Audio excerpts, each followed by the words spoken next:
ગીર સોમનાથ જિલ્લાના દેદાની દેવડી ગામ બાદ હવે ઘાટવડ ગામ જે ખાલી કરાવવાની શરૂઆત થઈ છે। અત્યારે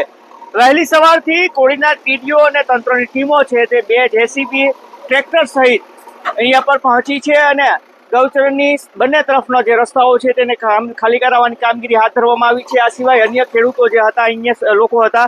જેણે ગૌચરની જમીન ઉપર દબાણ કર્યું હતું અને ત્યાં વાવેતર કર્યું હતું, જેને પણ ટ્રેક્ટર દ્વારા નષ્ટ કરવામાં આવ્યું છે। ને અત્યારે આ જે શિંગોડા નદીની બંને સાઈડનો જે રસ્તો છે આ રસ્તો ખુલ્લો કરાવવાની કામગીરી હાથ ધરવામાં આવી છે। પોલીસ પ્રોટેક્શન સાથે અહીંયા પર તંત્રની ટીમો વહેલી સવારથી પહોંચી છે અને 3 દિવસ માટે આ ગામની કુલ 700 વીઘા જેટલું ગૌચરણ હોવાનું જાણવા મળે છે, જેમાં 200 વીઘાથી પણ વધારેનું દબાણ હોવાનું ગામ લોકો કહી રહ્યા છે। જોકે સરપંચ પ્રતિનિધિ અને અન્ય ગામ લોકોને સાથે રાખીને તંત્ર દ્વારા અહીંયા પર ડિમોલિશનની કામગીરી હાથ ધરવામાં આવી છે, જેને લઈને અન્ય ગામોમાં પણ ફફડાટ ફેલાયો છે, કારણ કે અનેક ગામોમાં નોટિસો